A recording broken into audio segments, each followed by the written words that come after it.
Oremos. Padre Celestial, gracias te damos por tus abundantes bendiciones. Te damos gracias, Padre, porque nos has dado tu palabra, donde podemos entender exactamente lo que está pasando en el mundo, para que nada nos tome por sorpresa. Pedimos al estudiar este tema tan importante que tu Espíritu Santo nos acompañe. Te pedimos que abras nuestras mentes y corazones para recibir la semilla de la verdad, para que pueda germinar, crecer y producir fruto para tu honra y tu gloria. Te lo pedimos en el precioso nombre de tu Hijo, Cristo Jesús. Amén.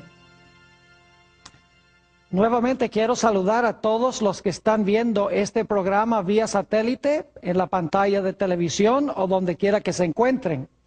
También quiero darle un saludo muy cordial a todos los que han venido aquí al local con el fin de estudiar este tema tan importante que se titula Un cataclismo peor que Katrina. Yo creo que no necesito explicarles qué es Katrina. Es ese huracán terrible que azotó el área del sureste de los Estados Unidos, que inundó la ciudad de Nueva Orleans y mató a más de 1,000 personas. Un desastre que destruyó prácticamente a una ciudad completa. Pero hoy queremos estudiar un cataclismo o una catástrofe mucho más grande que la catástrofe que se realizó en Nueva Orleans. Me refiero al gran diluvio universal en los días de Noé.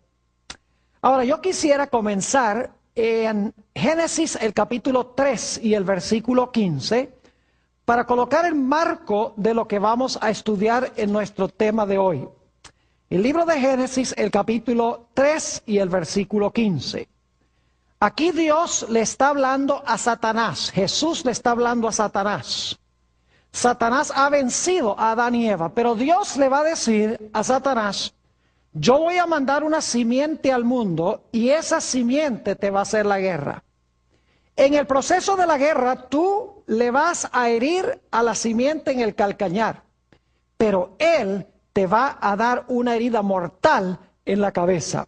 Dice en Génesis 3:15, y pondré enemistad entre ti y la mujer, y entre tu simiente y la simiente suya.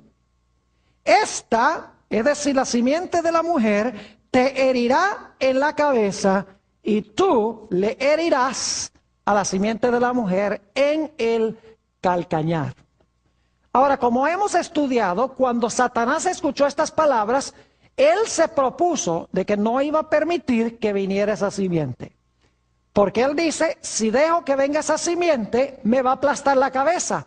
Así que desde este momento en adelante, yo voy a impedir que esa simiente venga al mundo. Si no viene, no me va a aplastar la cabeza.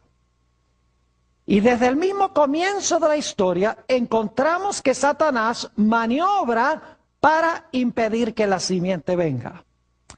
El primer ejemplo de esto lo encontramos en Génesis, el capítulo 4, en la historia de Caín y Abel. Y lo que quiero hacer es ir a Primera de Juan 3, a donde se relata la experiencia de Génesis, el capítulo 4. Primera de San Juan, el capítulo 3 y el versículo 12. Primera de San Juan 3 y el versículo 12. Dice aquí, no como Caín, que era del maligno, y mató a su hermano. ¿Y por qué causa le mató? Porque sus obras eran malas y las de su hermano justas. Quiero que noten aquí que dice que Caín era del maligno. Es decir, la acción de Caín no fue solamente de él, estaba el maligno detrás de él. Y el propósito era matar a la simiente. Pero como hemos estudiado, cuando Caín mató a Abel, Dios levantó otra simiente para tomar el lugar de Abel.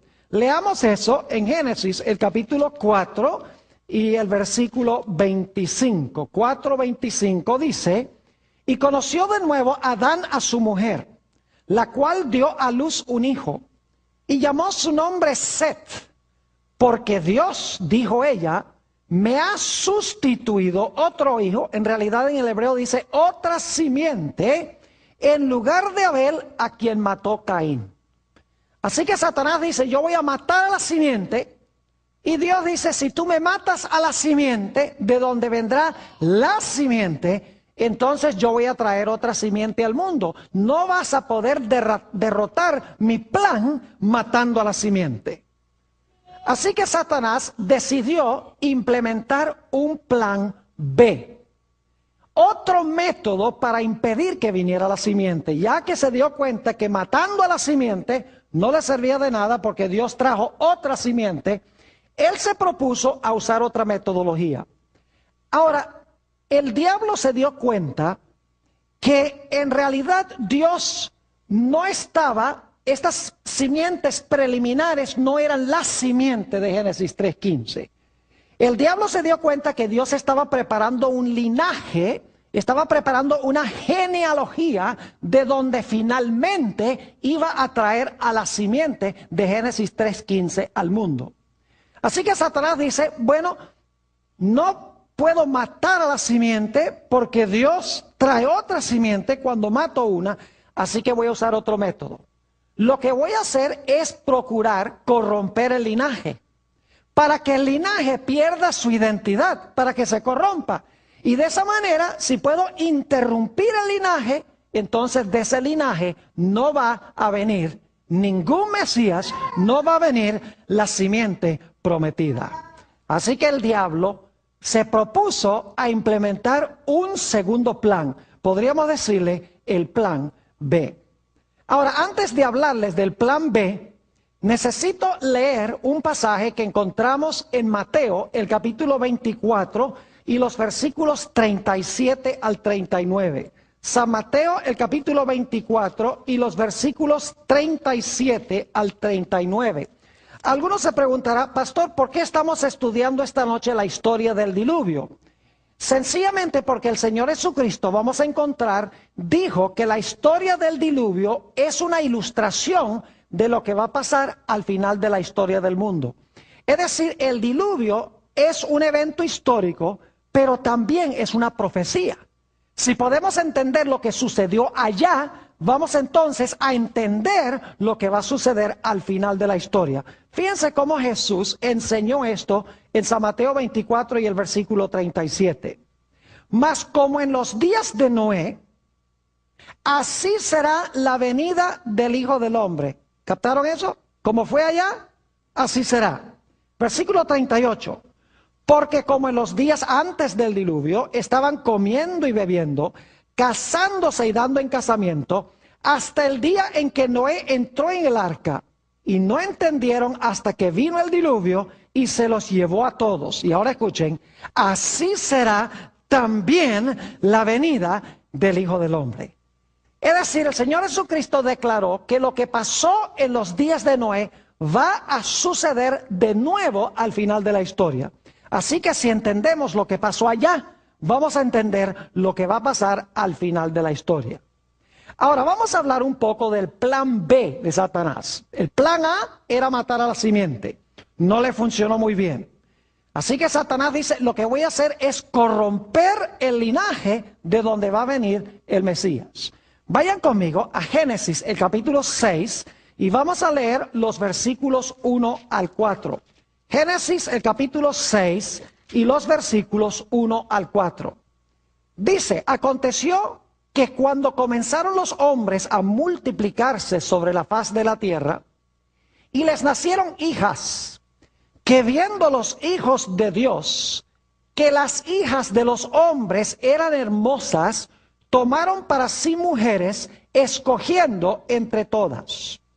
Y dijo Jehová, no contenderá mi espíritu con el hombre para siempre, porque ciertamente él es carne, mas serán sus días 120 años.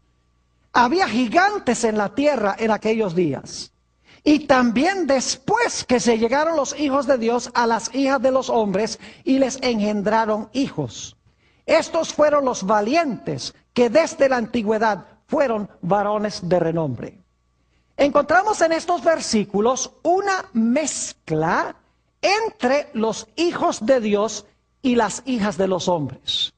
Ahora, la mayoría de los eruditos hoy en día creen que los hijos de Dios eran ángeles y que las hijas de los hombres son o eran mujeres humanas de la raza humana. Es decir, hubo una relación sexual entre ángeles y seres humanos que produjo los gigantes, produjeron híbridos que se les llama los gigantes o los nefilim, como dice en hebreo, aquí en Génesis el capítulo 6. Ahora, necesitamos entender bien, bíblicamente, quiénes son los hijos de Dios y quiénes son las hijas de los hombres. Quiero decirles que los hijos de Dios no eran ángeles. Las hijas de los hombres sí eran humanas. Ahora, permítanme mencionarles 3 razones, y luego voy a mencionarles una cuarta razón que no es bíblica, pero es importante igual. 3 razones bíblicas por las cuales los hijos de Dios no eran ángeles. Número 1, los gigantes que se mencionan en Génesis 4 no fueron el fruto del cruce entre los hijos de Dios y las hijas de los hombres. Porque dice que había gigantes en aquellos días y también había gigantes después que los hijos de Dios entraron a las hijas de los hombres. Es decir, había gigantes antes de que hubiese los cruces y había gigantes también después. Es decir, los gigantes o los nefilim no eran el fruto de una relación entre ángeles y seres humanos. En segundo lugar, estos gigantes, nefilim en hebreo, se mencionan solamente en un otro lugar en el Antiguo Testamento.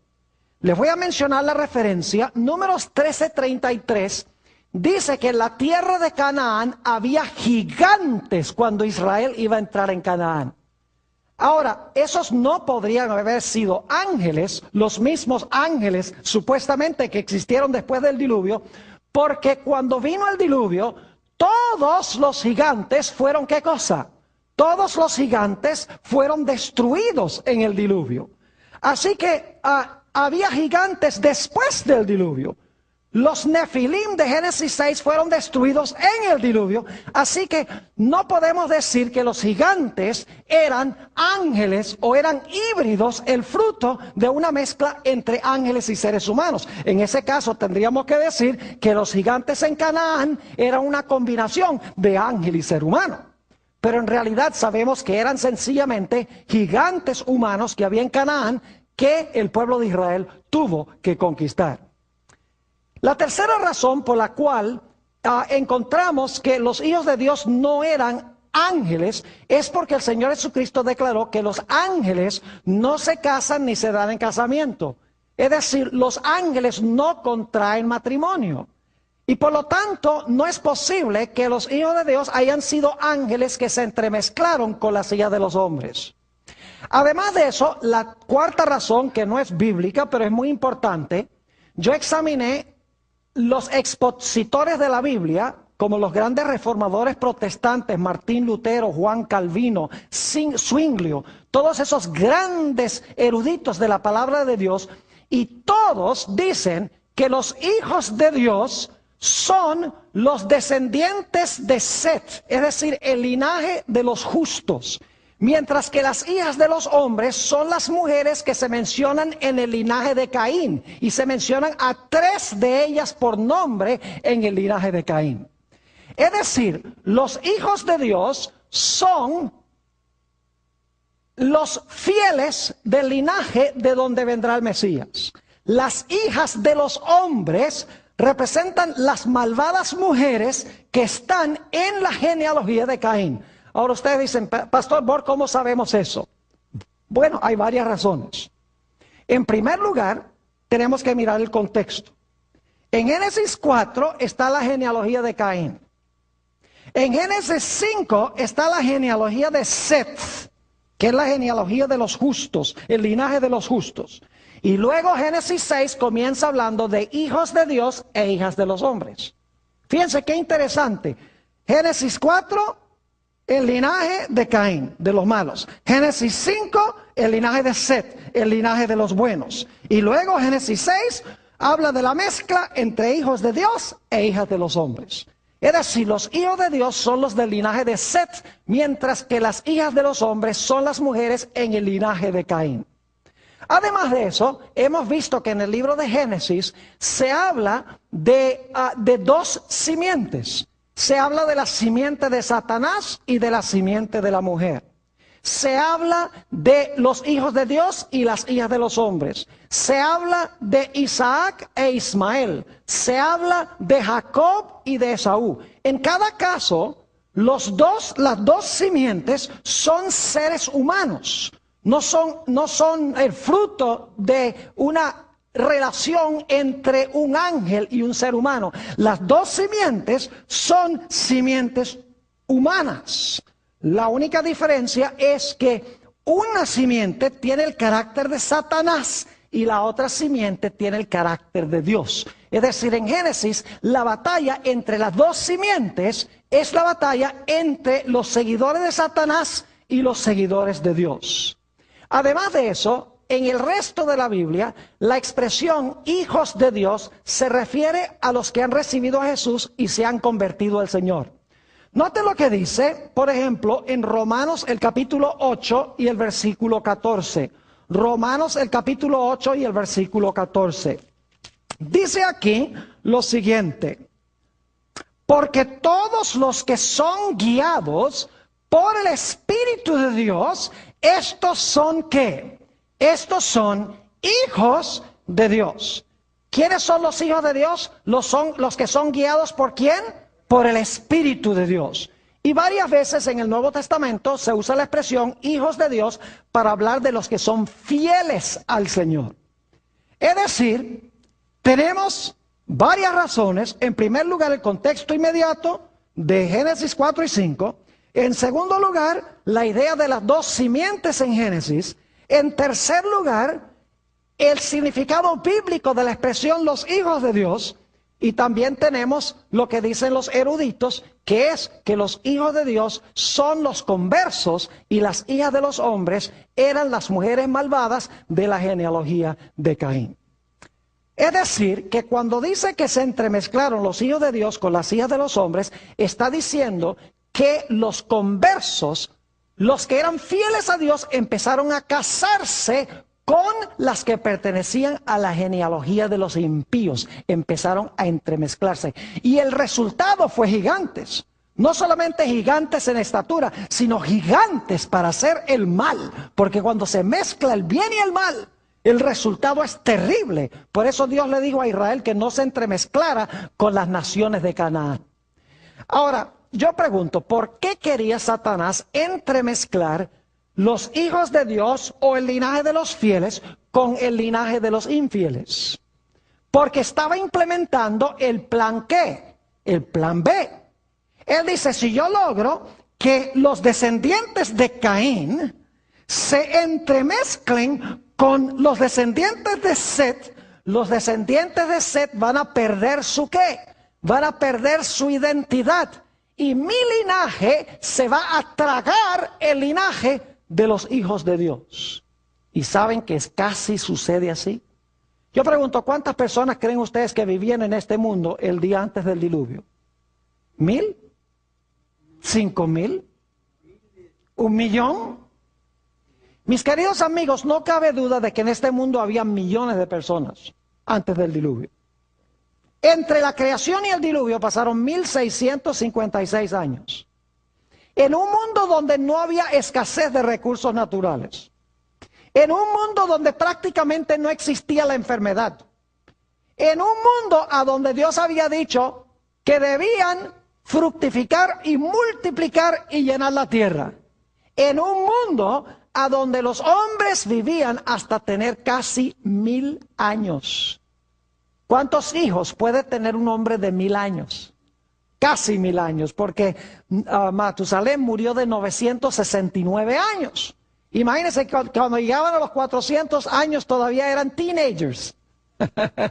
Todavía están un poquito más allá de la adolescencia. Podían tener muchísimos hijos, no había infertilidad. Es decir, no cabe duda que había millones de personas en el mundo el día antes del diluvio. Porque la Biblia dice que toda la tierra estaba llena de violencia, toda la tierra estaba habitada. Y sin embargo, escuchen lo aterrador. De los millones que habitaban sobre el planeta Tierra, ¿cuántos permanecieron fieles a Dios? Solamente quedaban 8 personas fieles a Dios. Y todos eran de la misma familia. Eran del linaje de Set. Noé es el último personaje que se menciona del linaje de Set. Ahora yo pregunto, ¿qué hubiera sucedido si Dios no hubiera destruido el mundo por un diluvio? Hubiera terminado de corromperse el linaje de donde iba a venir el Mesías o la simiente, y Dios no hubiera tenido a nadie a través del cual traer a la simiente prometida al mundo. Ese era el propósito de Satanás. Era acabar con el linaje, entremezclando a los justos con los injustos. Y el resultado fue estos nefilim, estos gigantes. No solamente en tamaño, sino gigantes en hacer el mal. Y la Biblia dice que antes de que se entremezclaran, había también gigantes. Es decir, los gigantes no eran el fruto solamente de la entremezcla de los justos con los injustos. Ahora necesitamos hablar un poquito sobre lo que sucedió antes del diluvio, que llevó finalmente a este gran cataclismo universal. Notemos en primer lugar la maldad que había en la tierra. Vayan conmigo a Génesis, el capítulo 6 y el versículo 5. Génesis, el capítulo 6 y el versículo 5. Dice, y vio Jehová que la maldad de los hombres era mucha en la tierra, y que todo designio de los pensamientos del corazón de ellos era de continuo solamente el mal. Fíjense las expresiones que se usan. Mucha en la tierra maldad.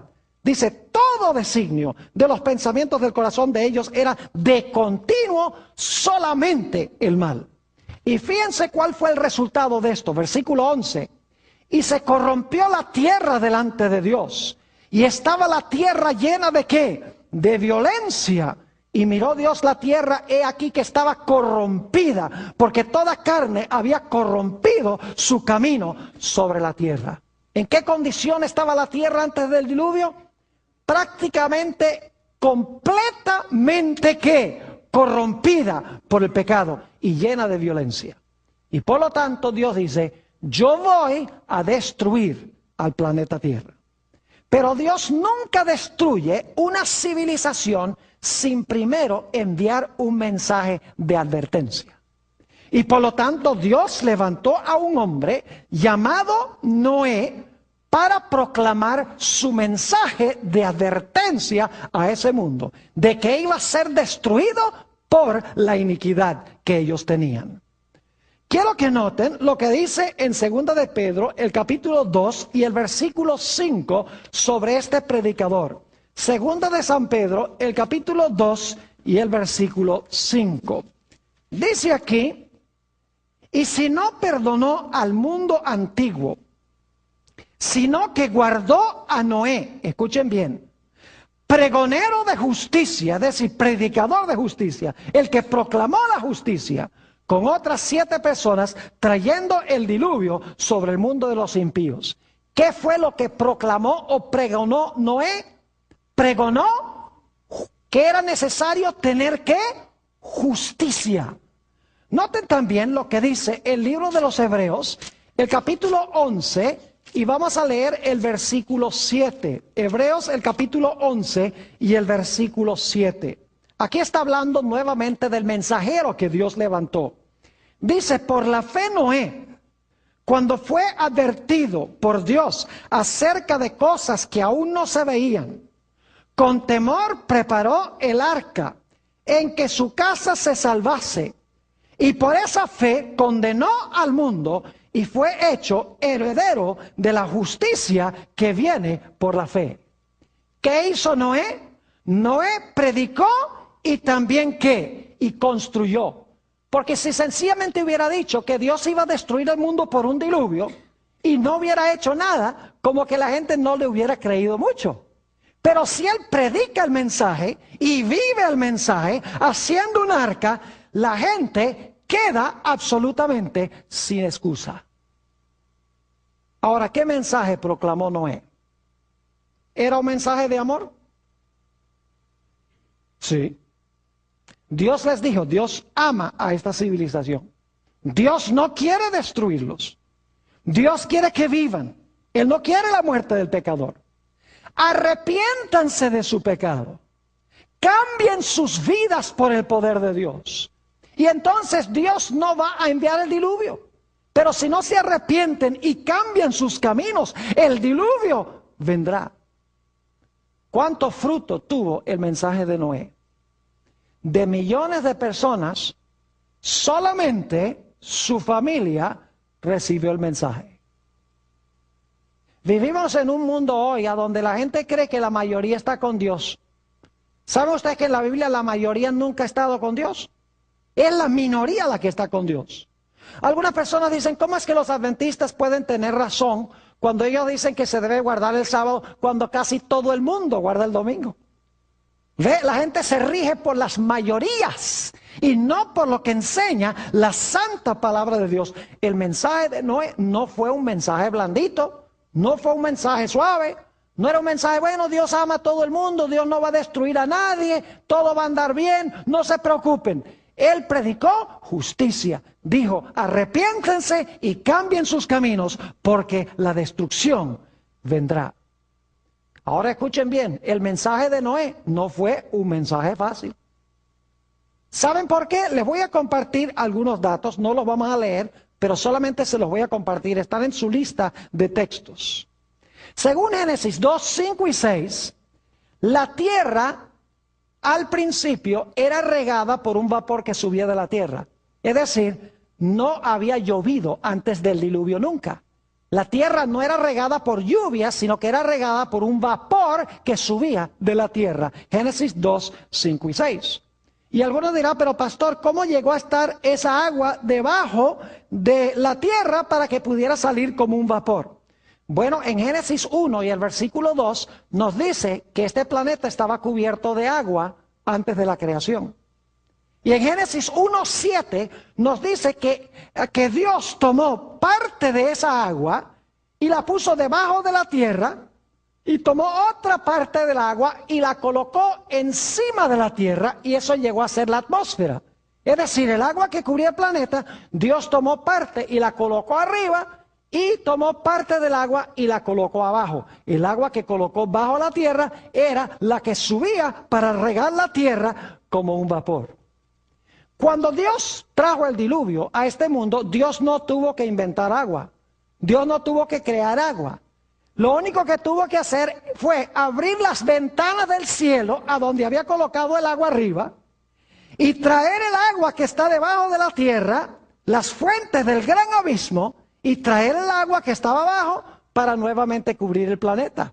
Es decir, el agua que puso arriba y abajo, ahora Dios en el diluvio trae el agua de arriba y trae el agua de abajo y nuevamente llena el planeta como era antes del diluvio.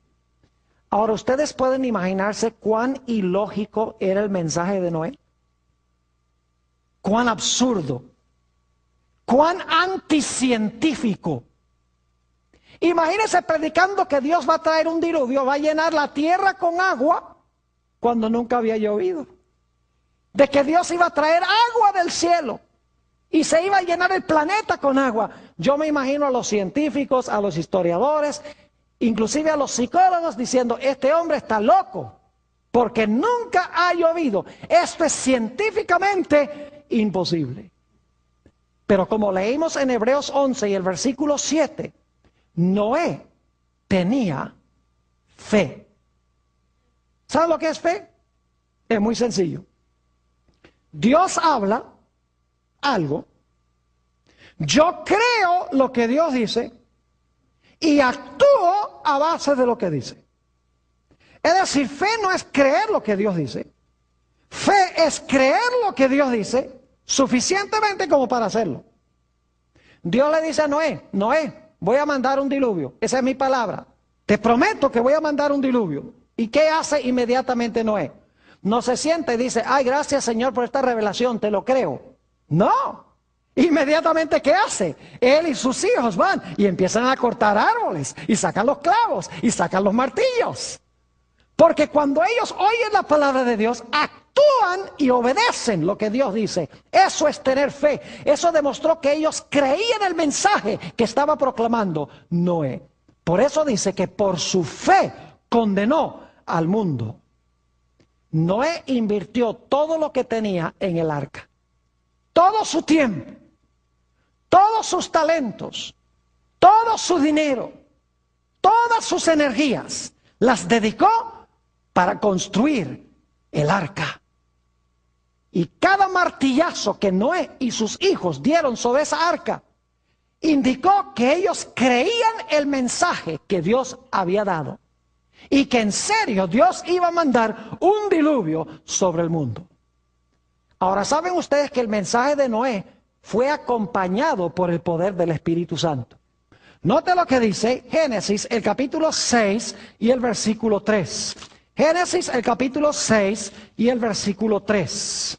Y dijo Jehová, no contenderá mi espíritu con el hombre para siempre, porque ciertamente él es carne, mas serán sus días 120 años. ¿Qué estaba haciendo el Espíritu Santo a medida que Noé proclamaba su mensaje durante los 120 años?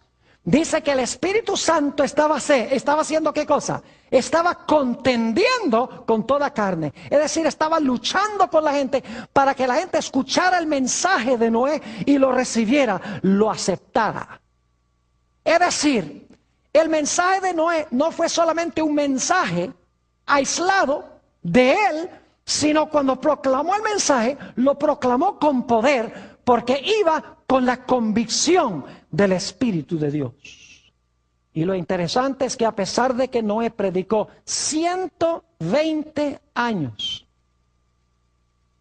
solamente su familia creyó y aceptó el mensaje que Dios estaba dando a través de Noé.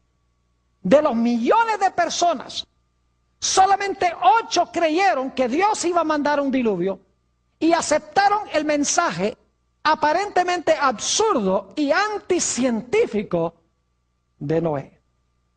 Finalmente llegó el momento en que se debía entrar al arca. Y fíjense qué maravilloso es Dios. No solamente Dios a través de Noé proclamó un mensaje de juicio, de que Dios iba a venir en juicio. Un mensaje de que Dios quería salvar a esa civilización. Un mensaje acompañado por el poder del Espíritu Santo, sino que Dios hizo un maravilloso milagro. Note lo que dice Génesis 7 y los versículos 8 y 9. Génesis el capítulo 7 y los versículos 8 y 9. Está hablando sobre los animales. Y dice lo siguiente, de los animales limpios y de los animales que no eran limpios, y de las aves, y de todo lo que arrastra sobre la tierra. De 2 en 2 entraron con Noé en el arca, macho y hembra, como mandó Dios a Noé.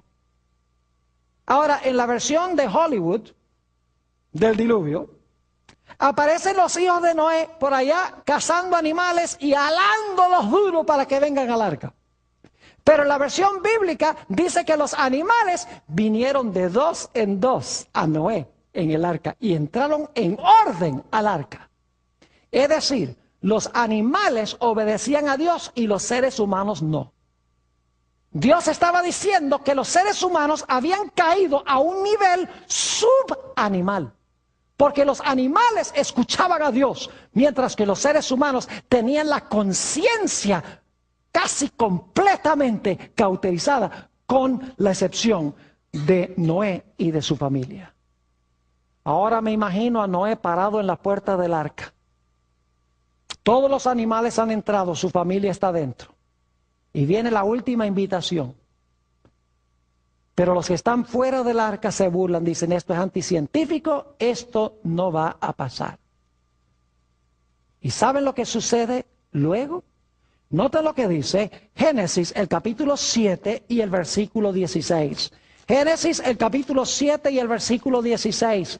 Ya cuando se ha presentado el mensaje, los animales han entrado, sucede algo solemne. Dice allí en el versículo 16, y los que vinieron, noten los que vinieron, no los fueron a buscar, los que vinieron, macho y hembra de toda carne vinieron, como le había mandado Dios, y ahora escuchen, y Jehová le ¿qué? Y Jehová le cerró la puerta. Y apenas se cerró la puerta, empezó a llover.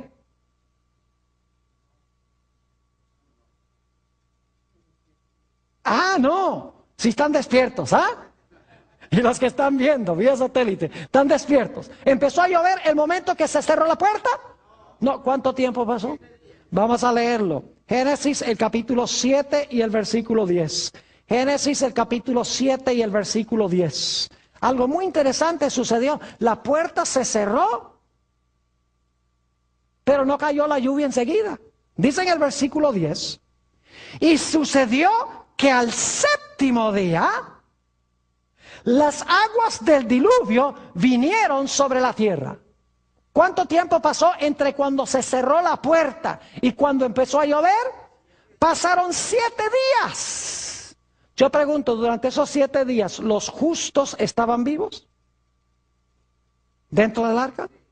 ¿Los impíos también estaban vivos? Claro que sí. ¿Los salvos estaban salvos? ¿Y los perdidos estaban perdidos? Claro que sí. Vivos. Pero el destino ya había sido decidido cuando la puerta ¿qué? Cuando la puerta se cerró. Es decir, los impíos no se perdieron cuando empezó a llover. Los impíos se perdieron cuando Noé terminó de predicar y la puerta fue cerrada por Dios. Ahora yo quiero que ustedes se imaginen qué habrá pasado. ¿Ustedes creen que la fe de Noé y su familia fue severamente probada? Imagínense ustedes, pasa un día, nada, 2 días, nada, 3 días, nada, 4 días, nada, 5 días, nada, 6 días, nada. Yo me imagino que Noé y su familia estarían pensando, ¿será que le entendimos mal a Dios? ¿Será que Dios no va a cumplir su palabra? Posiblemente preocupados. Es decir, su fe fue severamente probada. ¿Cómo creen ustedes que reaccionaron los que estaban afuera? Cada día se volvieron más violentos, cada día más seguros de sí mismos, cada día diciendo, ve ese loco con su familia y con todos esos animales ahí en ese barco. Y cada día se volvieron peores y peores los de afuera, gritándole a los de adentro, y los de adentro preocupados porque no sucedía nada.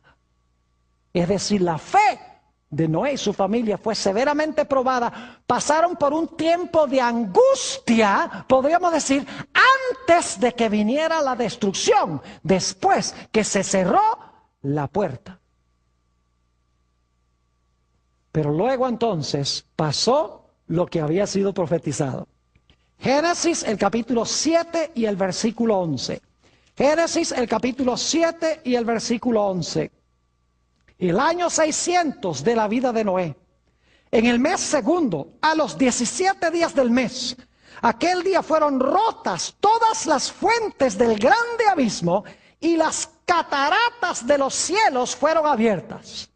El agua que Dios había colocado bajo la tierra y arriba en el cielo, ahora Dios baja el agua y sube el agua y llena el planeta como estaba antes de la creación. Es decir, el mundo vuelve a la condición en la cual se encontraba antes de la creación. ¿Sabe lo que es interesante? El Antiguo Testamento usa una palabra especial para el diluvio en los días de Noé. No lo usa para ningún otro diluvio en el Antiguo Testamento. Solo para el diluvio en los días de Noé. La palabra es la palabra Mabul. Hay muchas palabras en el Antiguo Testamento hebreo que hablan de un diluvio, pero este diluvio tiene una palabra especial. Y lo mismo el diluvio en el Nuevo Testamento. El diluvio en los días de Noé, en el Nuevo Testamento se usa la palabra cataclismos. El único diluvio en el Nuevo Testamento que usa esa palabra. Todos los otros diluvios que se mencionan en el Nuevo Testamento usan la palabra pótamos.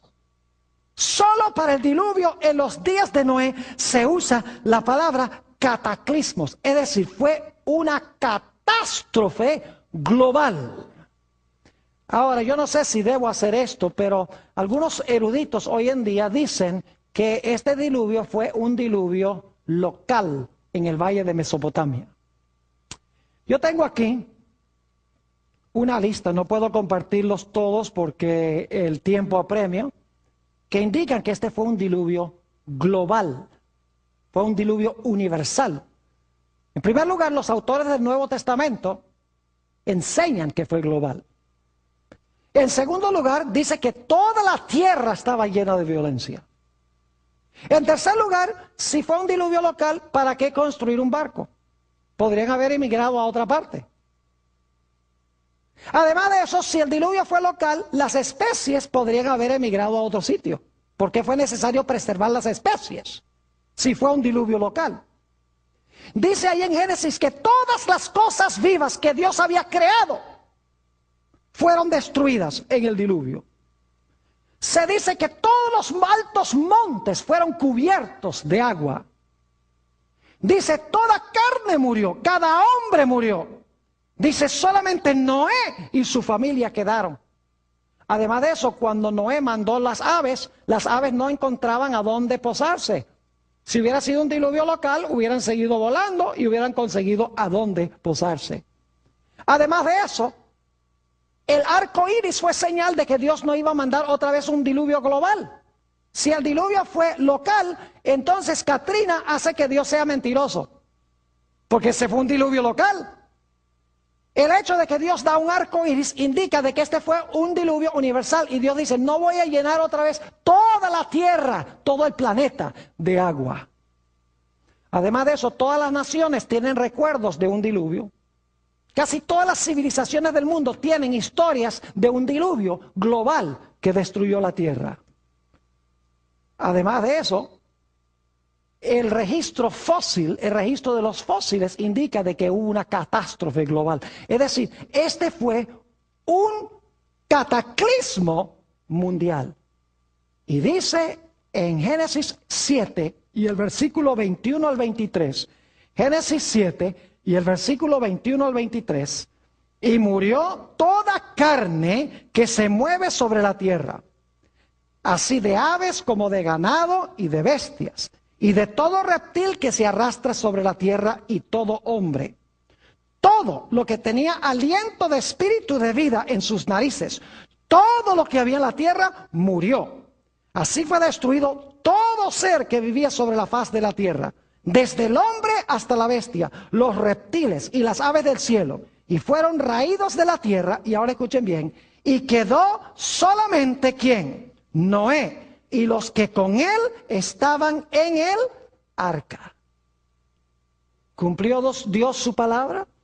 ¿Destruyó totalmente al mundo por un diluvio?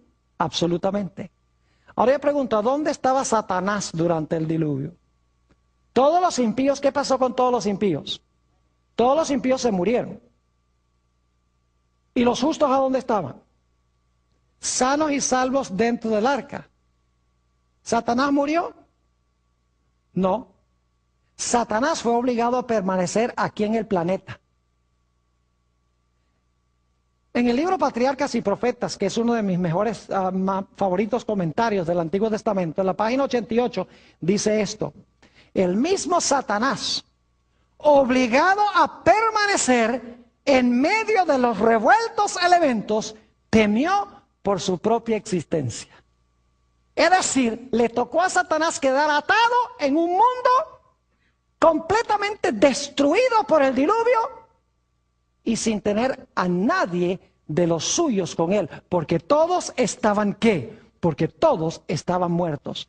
Y después que Noé y su familia salieron del arca, salieron a un mundo que había sido completamente limpiado del pecado y los pecadores. Ahora, ¿saben ustedes que todo este panorama que yo les he pintado de Génesis se va a repetir de nuevo? Ahora, no tenemos tiempo de hacer todos los paralelos, pero les voy a mencionar los versículos y las ideas para que ustedes lo estudien más detenidamente con la lista de textos que han recibido. Vayan conmigo a Mateo, el capítulo 24, y vamos a leer de nuevo el versículo 37 al 39. Mateo 24 y el versículo 37 hasta el versículo 39. Dice: mas como en los días de Noé, así será la venida del Hijo del Hombre. Ahora escuchen esto. Porque como en los días antes del diluvio, estaban comiendo y bebiendo, casándose y dando en casamiento. Ahora escuchen, hasta el día que Noé entró en el arca. Ahí está el primer hasta que entró en el arca. Versículo 39. Y no entendieron hasta que vino el diluvio. Un segundo hasta. Yo no sé si ustedes captaron algo interesante allí. Dice que estaban comiendo y bebiendo, casándose y dándose en casamiento, hasta el día que Noé, ¿qué? Entró en el arca. Y no entendieron o no conocieron hasta que, ¿qué? Que vino el diluvio. ¿Cuánto tiempo pasó entre cuando entraron al arca y cuando vino el diluvio? 7 días. Y durante ese periodo ellos no entendieron o no conocieron que estaban, ¿qué? No conocieron o no entendieron que estaban perdidos. Es decir, Jesús dice que comían, bebían, plantaban, edificaban hasta que entraron en el arca, hasta que no entró en el arca. No conocieron hasta que vino el diluvio que estaban, ¿qué? Perdidos. Y luego Jesús dice: así será también la venida del Hijo del Hombre. Entonces yo pregunto, ¿lo que pasó en los días de Noé va a pasar de nuevo? Inclusive el hecho de que se va a cerrar la puerta y va a pasar un tiempo en que los perdidos no saben que están perdidos antes de que venga la destrucción. Claro que sí. Ahora vamos a hacer rápidamente el paralelo con lo que va a pasar al final de la historia. Yo pregunto, ¿Dios nos dice a nosotros hoy que no nos unamos en yugo desigual con los incrédulos? Lo que estaban haciendo antes del diluvio, estaban entremezclándose los fieles con los infieles, los hijos de Dios con las hijas de los hombres. Dios dice: no os unáis ¿en qué? En yugo desigual con los incrédulos. ¿Qué pasa cuando nos unimos en yugo desigual con los incrédulos? Los que creen no se ganan a los que no creen, sino que los que no creen arrastran a los que creen.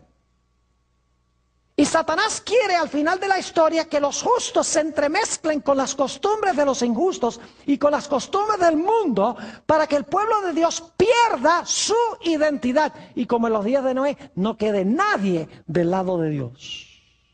El diablo está haciendo lo mismo.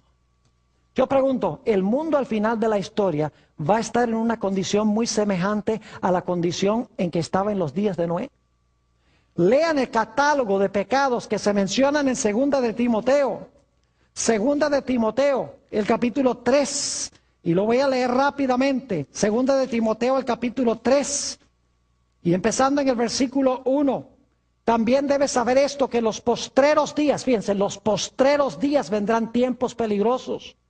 Porque habrá hombres amadores de sí mismos, avaros, vanagloriosos, soberbios, blasfemos, desobedientes a los padres, ingratos, impíos, sin afecto natural, implacables, calumniadores, intemperantes, crueles, aborrecedores de lo bueno, traidores, impetuosos, infatuados, amadores de los deleites más que de Dios. ¿Estamos viviendo en esa clase de mundo hoy? Claro que sí. Y sin embargo dice que tendrán, ¿qué cosa? La apariencia de la piedad, pero negarán la eficacia de ella. A estos evita. El mundo está ahora en la condición en la cual se encontraba antes del diluvio. Yo pregunto, ¿Dios va a venir a destruir este mundo como lo hizo en los días de Noé? Claro que sí. ¿Pero va a destruir el mundo sin antes dar un mensaje de advertencia? No. Ustedes pueden leer ese mensaje de advertencia en Apocalipsis el capítulo 14, donde desciende un ángel del cielo que tiene el evangelio eterno para predicarlo a los que moran en la tierra, a toda nación, tribu, lengua y pueblo. Y que dice en alta voz: temed a Dios y dadle gloria, porque ¿qué? Porque la hora de su juicio ha llegado. Y adorad a aquel que hizo el cielo, la tierra, el mar y las fuentes de las aguas.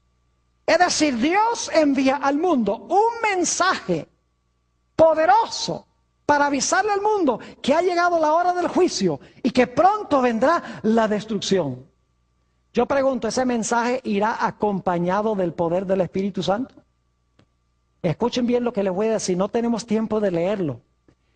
Pero inmediatamente después del mensaje del tercer ángel, porque son 3, inmediatamente después que se presentan los mensajes de los 3 ángeles, que es el último mensaje de Dios al mundo, se ve una escena a donde el Hijo del Hombre está sentado sobre una nube y tiene en su mano una hoz aguda y va a cosechar la tierra.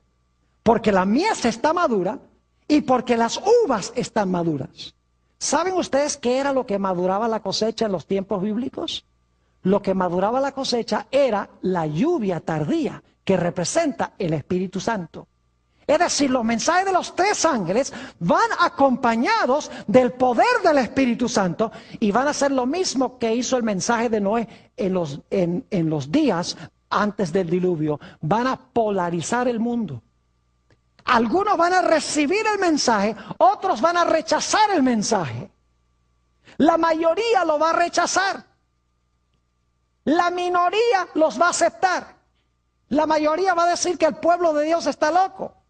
Que el pueblo de Dios, cuando dice que Cristo va a venir en las nubes, que eso es imaginario, que eso no va a pasar. Pero el pueblo de Dios seguirá predicando. Y el mundo se va a polarizar en 2 grupos como resultado del mensaje acompañado del poder del Espíritu Santo. Yo pregunto, cuando termine de predicarse el mensaje, ¿se va a cerrar la puerta? Y ustedes conocen en la parábola de las 10 vírgenes.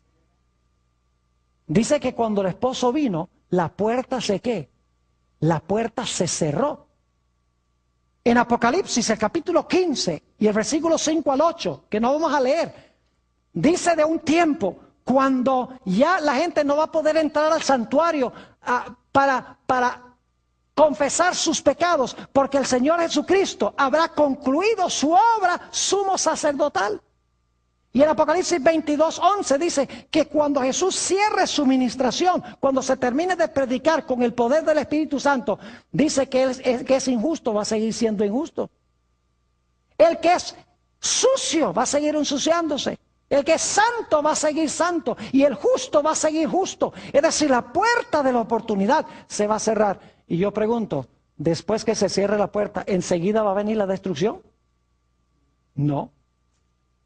La Biblia dice que después que se cierre la puerta, vendrá un tiempo de aflicción cual no se ha visto nunca jamás en la historia del planeta Tierra. Lo dice en San Mateo 24, 21 y 22. ¿Creen ustedes que la fe del pueblo de Dios será severamente probada durante ese periodo? Parecerá que Dios ha abandonado a su pueblo. Pero el pueblo de Dios continuará siendo fiel a Dios, confiará en Dios, mientras que los mundanos cada día se van a volver más y más violentos y altaneros en contra del pueblo de Dios. Ya cuando el tiempo de angustia venga, ya todo el mundo habrá decidido estar en un lado o en otro lado, porque la puerta se habrá cerrado. Y luego entonces vendrá la destrucción global. Jeremías vio esta destrucción global. Jeremías 4 y el versículo 23.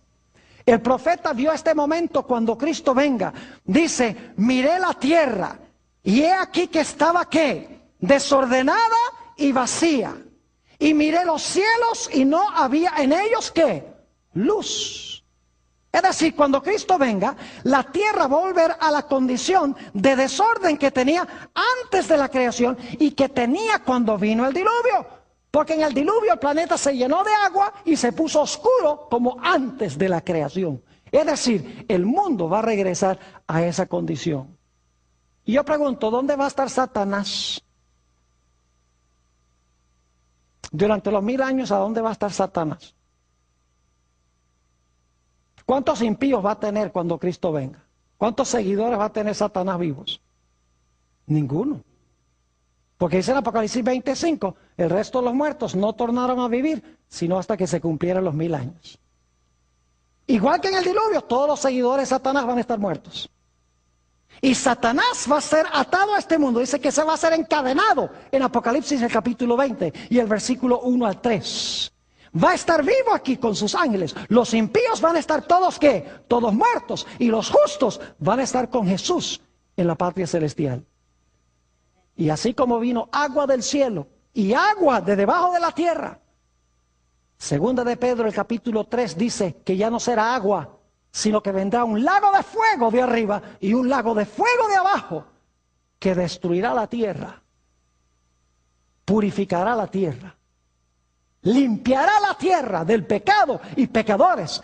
Y entonces Dios hará un cielo nuevo y una tierra nueva a donde habita la justicia. ¿Qué debemos hacer en preparación? Ustedes tienen los versículos, solamente resumo. Jesús viene pronto. Jesús dijo que debemos velar. Segundo lugar, debemos orar. En tercer lugar, debemos trabajar con amor por otros, compartir nuestro alimento, compartir nuestra ropa, etc. Debemos estar listos. Debemos usar nuestros talentos para gloria de Dios y debemos ocuparnos hasta que Él venga.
Oremos.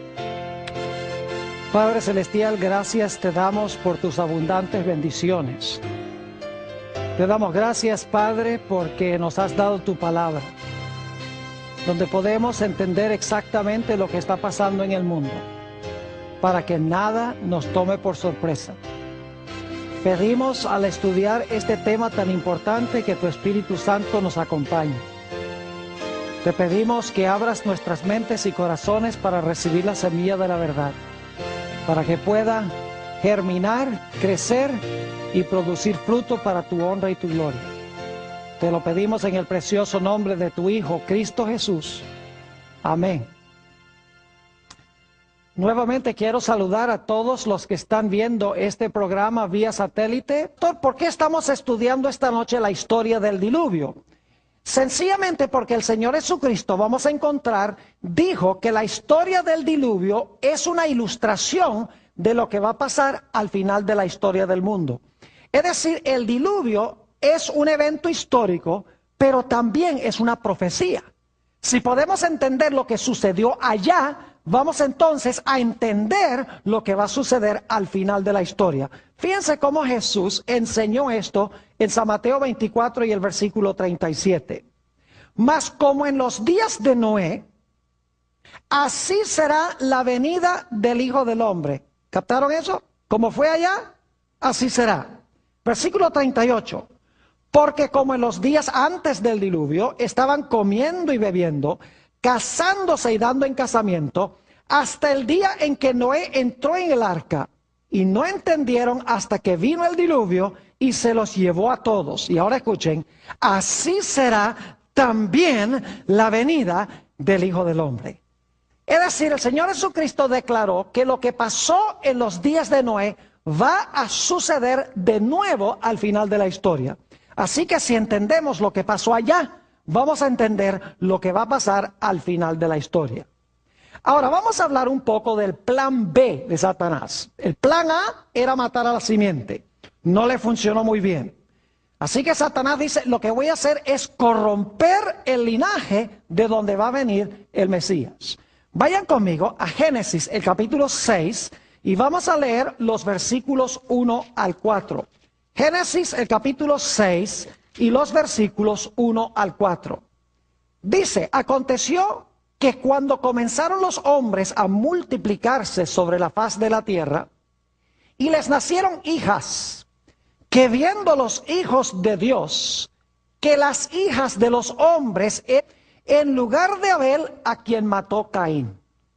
Así que Satanás dice, yo voy a matar a la simiente, y Dios dice, si tú me matas a la simiente, de donde vendrá la simiente, entonces yo voy a traer otra simiente al mundo. No vas a poder derrotar mi plan matando a la simiente. Así que Satanás decidió implementar un plan B. Otro método para impedir que viniera la simiente, ya que se dio cuenta que matando a la simiente no le servía de nada porque Dios trajo otra simiente. Él se propuso a usar otra metodología. Ahora, el diablo se dio cuenta que en realidad Dios no estaba, estas simientes preliminares no eran la simiente de Génesis 3:15. El diablo se dio cuenta que Dios estaba preparando un linaje, estaba preparando una genealogía de donde finalmente iba a traer a la simiente de Génesis 3:15 al mundo. Así que Satanás dice, bueno, no puedo matar a la simiente porque Dios trae otra simiente cuando mato una, así que voy a usar otro método. Lo que voy a hacer es procurar corromper el linaje, para que el linaje pierda su identidad, para que se corrompa. Y de esa manera, si puedo interrumpir el linaje, entonces de ese linaje no va a venir ningún Mesías, no va a venir la simiente prometida. Así que el diablo se propuso a implementar un segundo plan. Podríamos decirle el plan B. Ahora, antes de hablarles del plan B, necesito leer un pasaje que encontramos en Mateo, el capítulo 24, y los versículos 37 al 39. San Mateo, el capítulo 24, y los versículos 37 al 39. Algunos se preguntarán, en el calcañar. Ahora, como hemos estudiado, cuando Satanás escuchó estas palabras, él se propuso de que no iba a permitir que viniera esa simiente. Porque él dice, si dejo que venga esa simiente, me va a aplastar la cabeza. Así que desde este momento en adelante, yo voy a impedir que esa simiente venga al mundo. Si no viene, no me va a aplastar la cabeza. Y desde el mismo comienzo de la historia, encontramos que Satanás maniobra para impedir que la simiente venga.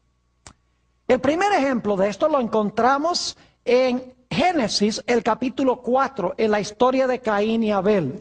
Y lo que quiero hacer es ir a Primera de Juan 3, a donde se relata la experiencia de Génesis, el capítulo 4. Primera de San Juan, el capítulo 3 y el versículo 12. Primera de San Juan 3 y el versículo 12. Dice aquí, no como Caín, que era del maligno y mató a su hermano. ¿Y por qué causa le mató? Porque sus obras eran malas y las de su hermano justas. Quiero que noten aquí que dice que Caín era del maligno. Es decir, la acción de Caín no fue solamente de él, estaba el maligno detrás de él. Y el propósito era matar a la simiente. Pero como hemos estudiado, cuando Caín mató a Abel, Dios levantó otra simiente para tomar el lugar de Abel. Leamos eso en Génesis, el capítulo 4 y el versículo 25. 4:25 dice: y conoció de nuevo Adán a su mujer, la cual dio a luz un hijo, y llamó su nombre Set, porque Dios, dijo ella, me ha sustituido otro hijo. En realidad en el hebreo dice otra simiente, en la pantalla de televisión o donde quiera que se encuentren. También quiero darle un saludo muy cordial a todos los que han venido aquí al local con el fin de estudiar este tema tan importante que se titula Un cataclismo peor que Katrina. Yo creo que no necesito explicarles qué es Katrina. Es ese huracán terrible que azotó el área del sureste de los Estados Unidos, que inundó la ciudad de Nueva Orleans y mató a más de 1,000 personas. Un desastre que destruyó prácticamente a una ciudad completa. Pero hoy queremos estudiar un cataclismo o una catástrofe mucho más grande que la catástrofe que se realizó en Nueva Orleans. Me refiero al gran diluvio universal en los días de Noé. Ahora, yo quisiera comenzar en Génesis, el capítulo 3 y el versículo 15, para colocar el marco de lo que vamos a estudiar en nuestro tema de hoy. El libro de Génesis, el capítulo 3 y el versículo 15. Aquí Dios le está hablando a Satanás, Jesús le está hablando a Satanás. Satanás ha vencido a Adán y Eva, pero Dios le va a decir a Satanás: yo voy a mandar una simiente al mundo y esa simiente te va a hacer la guerra. En el proceso de la guerra tú le vas a herir a la simiente en el calcañar, pero él te va a dar una herida mortal en la cabeza. Dice en Génesis 3:15: y pondré enemistad entre ti y la mujer, y entre tu simiente y la simiente suya. Esta, es decir, la simiente de la mujer, te herirá en la cabeza, y tú le herirás a la simiente de la mujer